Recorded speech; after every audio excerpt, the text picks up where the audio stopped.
Hi, folks. Want to welcome everybody. As you will see, I am reverting to a podcast format. I've addressed this in a previous video, but I'm having some technical issues with my computer and my video editing software, and until that's resolved, I'm going to just revert to using a podcast format. The crime that I'm going to be talking about today, obviously, is the Gilgo beach. I have an introductory already set up that's going to transition you into this podcast.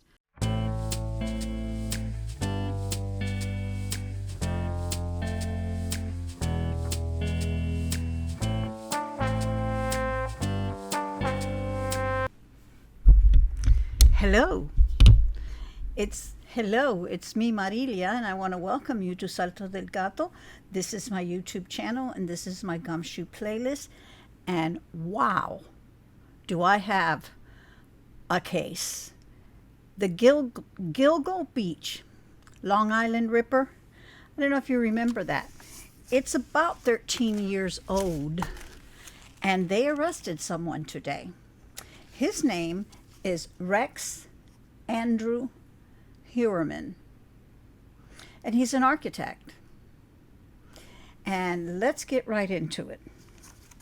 First, I have done an astrological chart, but I'm not going to talk about that in this video. I'm going to go into details about that in the next video. I do also have the indictment. It is a bail application indictment, and bail was denied. So this man was arrested yesterday, somewhere about 8:30 p.m. I'm absolutely not 100% clear if he was arrested in his office in Manhattan or in his residence, and it's called Massapequa, New York. It's somewhere there in the Long Island area, in close proximity to where the remains of these individuals were found. But I'm getting ahead of myself. So to give you a little bit of a history of this case, this was about 13 years old, so it's about 2010 that a police officer who was, walking or working his dog, his canine, through some maneuvers, the dog hit on human remains. And from there, that kind of snowballed, and they wound up finding one body after another, and in total they found 4 bodies. And these were the original, what they call the Gilgo Beach 4, and they were 4 young women who had gone missing, and they found their remains. So this was in about 2010. They conducted a huge investigation, searched those grounds, and they wound up finding a total of, I believe it was 10 or 11 bodies. Not all the bodies were complete. There was a couple of bodies where they just found remains, so they would find a skull or they would find some other human remains, but they were of 11 different people. But these 4 were considered the Gilgo Beach 4 because they were found in very close proximity to each other. They were found in this, wrapped in the same manner and buried in the same manner, and they were found to have been, the cause of their death was probably the same. So I have to use a lot of cryptic language here for YouTube, so I'll try to do my best and not confuse you. But let's talk about this suspect, because all of a sudden, out of the clear blue, to everyone's surprise, they arrest this man. He's 59 years old, and he's huge. I don't mean as in a fat man. I mean, this man is about 6 foot 4 inches tall, maybe 6 foot 7 inches tall. He weighs about 300 pounds, and he is solid like a bull. Big, broad shoulders, just, he looks immensely strong. He has kind of shaggyish hair, and he wears glasses. And he's an architect. He has an architectural firm in New York, and I have to put on my glasses to read, so give me a minute. The name of his architecture firm is RH Architectural Firm, and I don't know how long he was in business, but he's been in business for a long time. His offices are located in, it's only one office, I believe, and it's in Manhattan, Midtown Manhattan. And he commutes back and forth from there back to his house. His house in Massapequa is not one of the most affluent houses. It's the FBI's, they have a technology that they use to monitor cell phone use, and so they're able to track it. And this is an amazing thing because they can track it and put that cell phone next to other cell phones, and I mean within like very short distances and very narrow periods of time.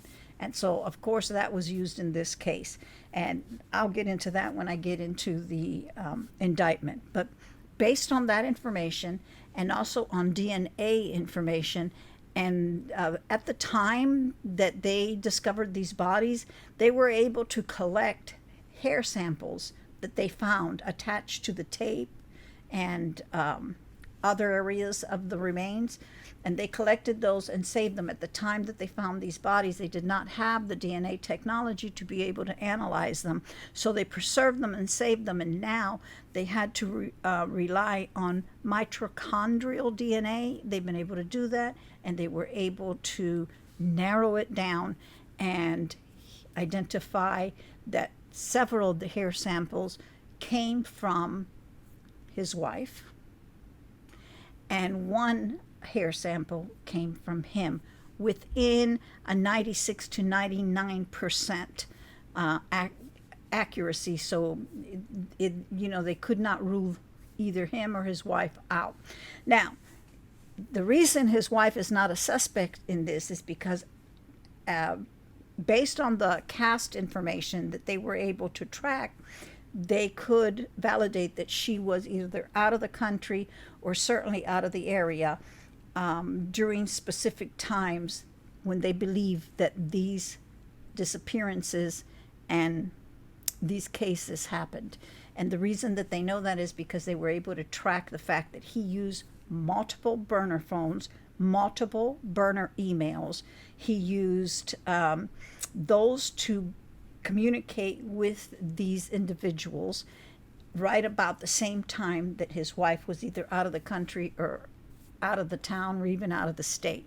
So they know that she wasn't there. And the fact that she lived in the house with him, it's easy to get hair. I drop hair all the time. So, anybody who comes to my house will probably walk out of here with a piece of my hair because my hair is just very light and it floats. So that happens.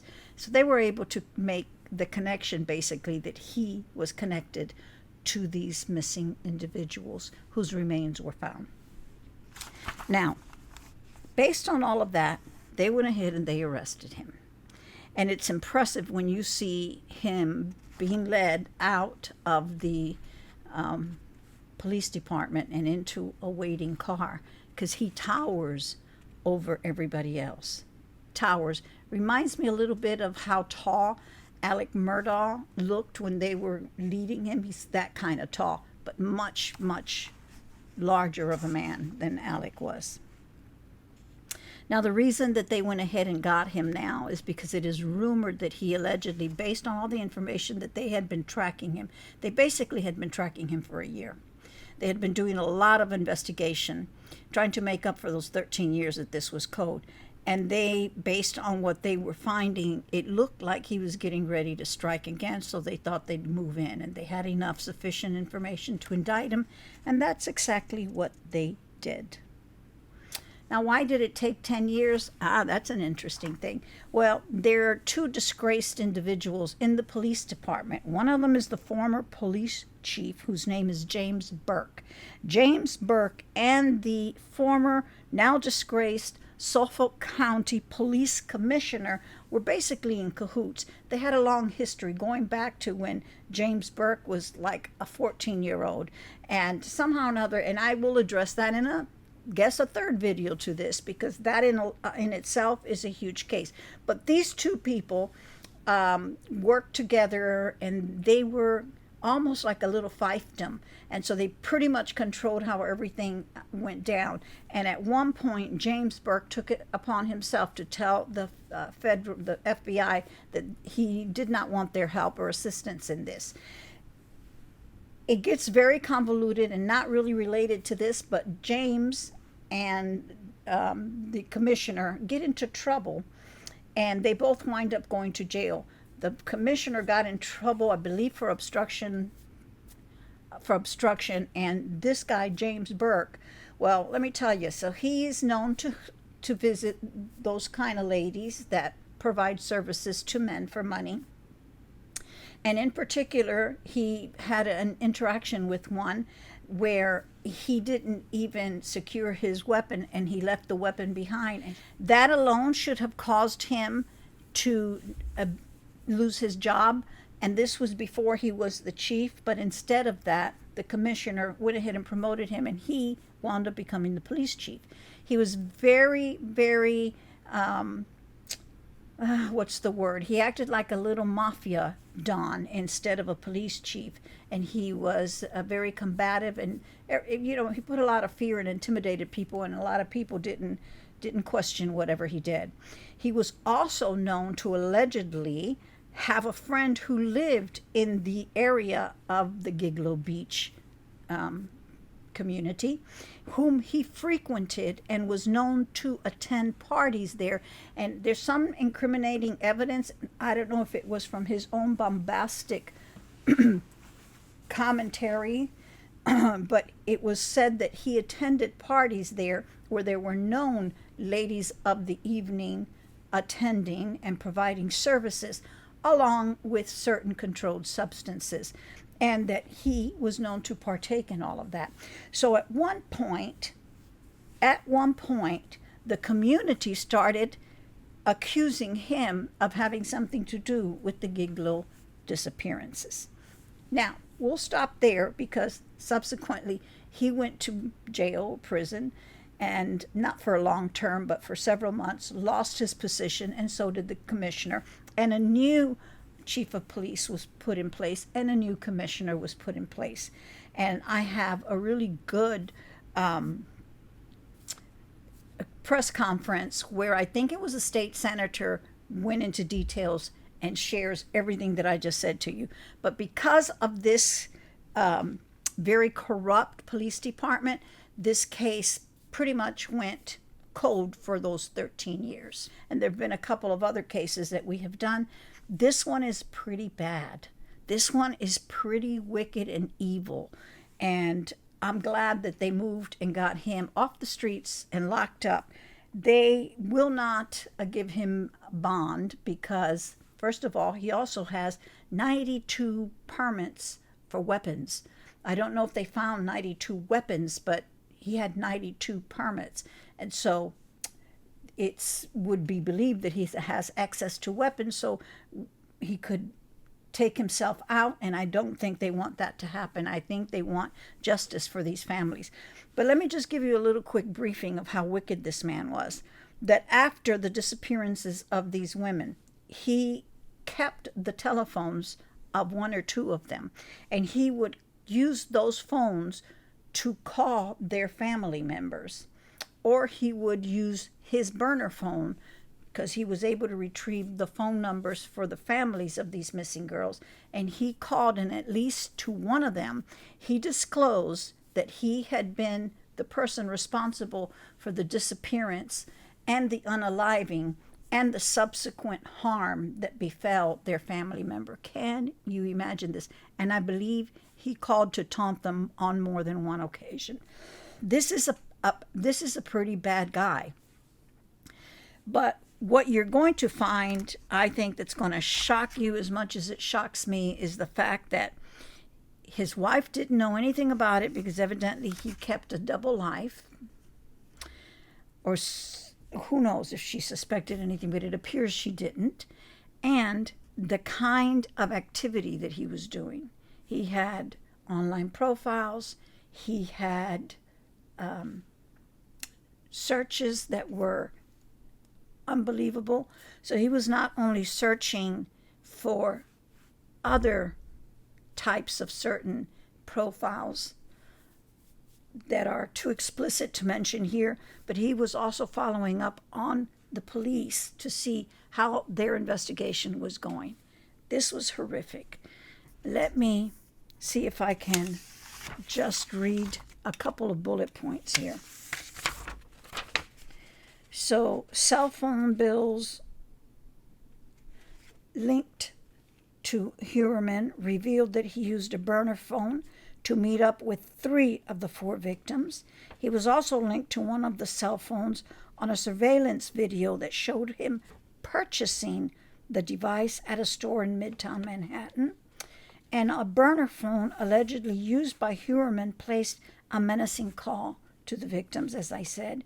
Heuermann's wife was traveling out of the state when the disappearances of the case on Bartholomew and Megan Waterman and Amberlyn Costello happened. And he was on Tinder. He had several email addresses that linked him to, he was into that sadomasochistic community, and it gets worse than that. He was a pedo. He was just a horrible person. He did numerous searches on the status of the Gilgo Beach investigations, and his IP address was used to book flights for himself and his wife on JetBlue, and those were associated with a certain GigloNews.com website that he also used that same IP address to search on that site for updates. And like I mentioned, his wife's DNA and his were found on the victim's remains.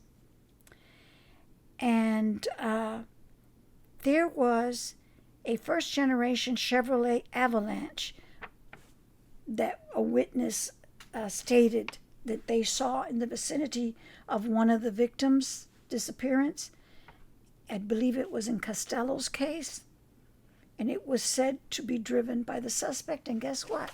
After the fact, now that the new police force, the new police chief's task force was able to get the FBI involved, they were able to track that vehicle to whoever bought it in South Carolina, and they retrieved it. So they're going to check that for evidence.